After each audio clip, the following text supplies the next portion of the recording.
नमस्कार, आइए जानते हैं आज देश और दुनिया की तमाम बड़ी खबरों को फटाफट अंदाज में। साथ ही आज के इस वीडियो में हम लोग जानेंगे कि सरकार ने कौन कौन से फैसले लिए हैं और साथ ही जानेंगे आज के मौसम, आधार कार्ड, पैन कार्ड और वोटर आईडी कार्ड के नियमों में क्या क्या बदलाव हुए हैं। सब कुछ आज के इस वीडियो में हम जानने वाले हैं, तो वीडियो को लाइक करके चैनल को सब्सक्राइब जरूर कर लें। तो चलिए शुरुआत करते हैं आज की ताजा खबर से। भारतीय हॉकी टीम ने धमाकेदार प्रदर्शन करते हुए हॉकी एशिया कप के फाइनल में प्रवेश कर लिया है। टीम इंडिया ने चीन को एकतरफा मुकाबले में 7-0 से शिकस्त दी। भारतीय खिलाड़ियों की तेज तर्रार अटैकिंग गेम के सामने चीनी टीम पूरी तरह बिखर गई। इस जीत के बाद भारत ने अंक तालिका में टॉप पर जगह बना ली है। अब पूरा देश टीम इंडिया से खिताब जीतने की उम्मीद लगाए बैठा है। पंजाब में बाढ़ की स्थिति और भयावह होती जा रही है। अब तक 46 लोगों की मौत हो चुकी है और करीब 1,74,000 हेक्टेयर फसलें पूरी तरह बर्बाद हो गई हैं। कई गांवों में पानी भरा हुआ है। लोग सुरक्षित स्थानों पर शरण लिए हुए हैं। सरकार की ओर से राहत और बचाव कार्य लगातार जारी है। किसानों को भारी नुकसान से उबरने के लिए मुआवजे की घोषणा भी की गई है। बिहार की राजनीति में हलचल तेज हो गई है। महागठबंधन में सीट शेयरिंग को लेकर लंबे समय से चली आ रही खींचतान खत्म हो गई है। सूत्रों के मुताबिक तेजस्वी यादव जल्द ही प्रेस कॉन्फ्रेंस कर इस पर आधिकारिक ऐलान कर सकते हैं। माना जा रहा है कि महागठबंधन चुनाव में एकजुट होकर एनडीए के खिलाफ मजबूत चुनौती पेश करेगा। केंद्र सरकार ने छोटे व्यापारियों और रेहड़ी पटरी वालों को बड़ी राहत दी है। पीएम स्वनिधि योजना की डेडलाइन को बढ़ाकर 2030 तक कर दिया गया है। अब इस योजना के तहत 90,000 रुपए तक का लोन बिना किसी गारंटी के दिया जाएगा।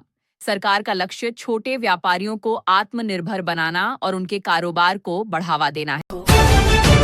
केंद्रीय कृषि एवं ग्रामीण विकास मंत्री शिवराज सिंह चौहान ने स्पष्ट किया है कि अमेरिका के साथ किसी तरह का ऐसा समझौता नहीं होगा जो किसानों के हितों के खिलाफ हो। उन्होंने कहा कि सरकार किसानों के पक्ष में हर संभव कदम उठाएगी और उनकी आय दोगुनी करने के प्रयास जारी रहेंगे। छत्तीसगढ़ की महिलाओं के लिए बड़ी खुशखबरी। राज्य सरकार ने महतारी वंदन योजना की 19वीं किस्त जारी कर दी है। 69 लाख से ज्यादा महिलाओं के खातों में 647 करोड़ रुपए ट्रांसफर किए गए। मुख्यमंत्री ने कहा कि यह योजना महिलाओं की आर्थिक स्वतंत्रता को मजबूत बनाने के लिए चलाई जा रही है। मध्य प्रदेश में राजनीति से जुड़ी बड़ी खबर सामने आई है। एमपी कांग्रेस अध्यक्ष जीतू पटवारी के सरकारी आवास पर डकैती की कोशिश की गई। 5 नकाबपोश बदमाश रात में घर में घुस गए। पुलिस की सतर्कता से बड़ा हादसा टल गया, लेकिन इलाके में दहशत फैल गई है। जांच में पुलिस जुटी हुई है। महिलाओं के लिए सरकार ने नई राहत योजना शुरू कर दी है। इस योजना के तहत 20 लाख से ज्यादा महिलाओं को हर महीने 2,100 रुपए की आर्थिक सहायता दी जाएगी। सरकार का दावा है कि इस योजना से महिलाओं की आर्थिक स्थिति मजबूत होगी और उन्हें आत्मनिर्भर बनाने में मदद मिलेगी। बिहार में विवादों में घिरी एसआईआर प्रक्रिया अब पूरे देश में लागू हो सकती है। चुनाव आयोग ने इस पर चर्चा के लिए 10 सितंबर को एक अहम बैठक बुलाई है। सूत्रों के मुताबिक इसमें सभी राज्यों के मुख्य निर्वाचन अधिकारी शामिल होंगे और वोटर लिस्ट में गड़बड़ियों पर रोक लगाने के उपाय किए जाएंगे। पूर्व मुख्यमंत्री जीतन राम मांझी ने अपने बयान पर सफाई देते हुए कहा कि उन्होंने बिहार चुनाव में अकेले लड़ने की बात सिर्फ कार्यकर्ताओं का मनोबल बढ़ाने के लिए कही थी। मांझी ने साफ किया कि अभी गठबंधन पर कोई अंतिम फैसला नहीं हुआ है।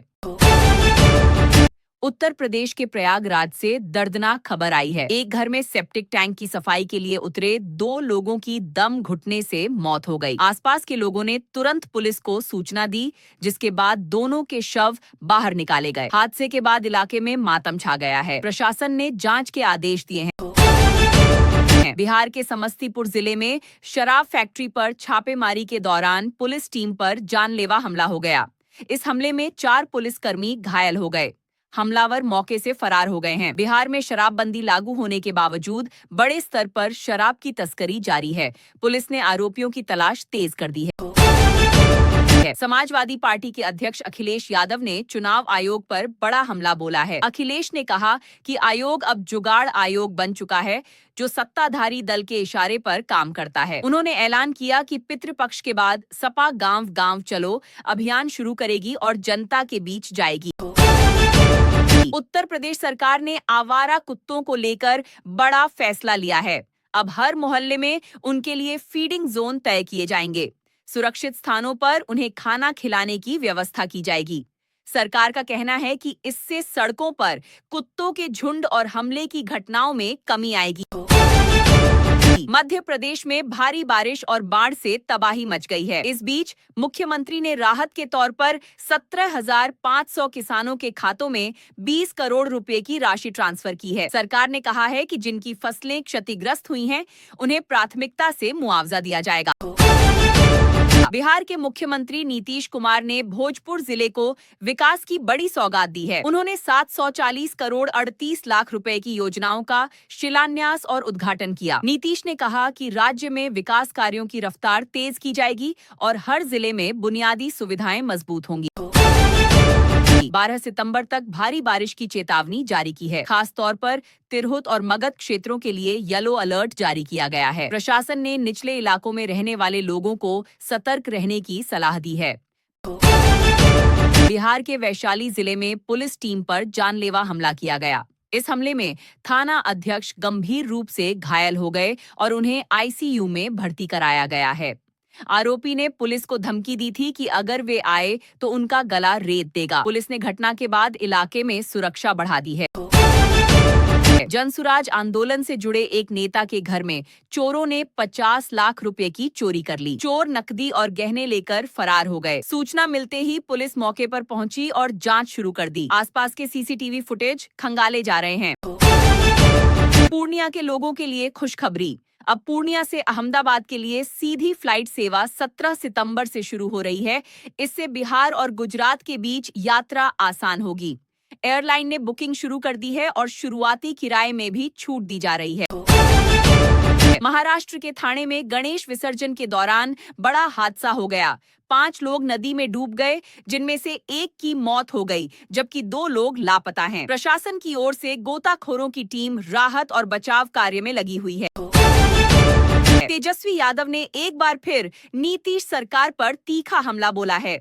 उन्होंने जनता से कहा कि जब भी भाजपा जदयू के नेता वोट मांगने आएं, उनसे बेरोजगारी, महंगाई और भ्रष्टाचार पर सवाल जरूर पूछें। छत्तीसगढ़ सरकार ने बिजली उपभोक्ताओं के लिए बड़ा ऐलान किया है। राज्य को जीरो पावर कट स्टेट बनाने के बाद अब सरकार की तैयारी मुफ्त बिजली देने की है। बिजली भवन के 3D मॉडल का उद्घाटन करते हुए सीएम ने इस योजना की रूपरेखा पेश की। छत्तीसगढ़ शराब घोटाला मामले में पूर्व सीएम भूपेश बघेल के बेटे चैतन्य बघेल की मुश्किलें बढ़ती जा रही हैं। उन्हें कोर्ट ने 15 सितंबर तक न्यायिक रिमांड पर भेज दिया है। जांच एजेंसियां उनसे लगातार पूछताछ कर रही हैं। उत्तर प्रदेश पुलिस में कंप्यूटर ऑपरेटर भर्ती की परीक्षा अगले महीने आयोजित की जाएगी। वहीं इंटेलिजेंस ब्यूरो में सिक्योरिटी असिस्टेंट और ट्रांसपोर्ट पदों के लिए भी आवेदन आज से शुरू हो गए हैं। युवाओं के लिए ये बड़ी नौकरी की खबर है।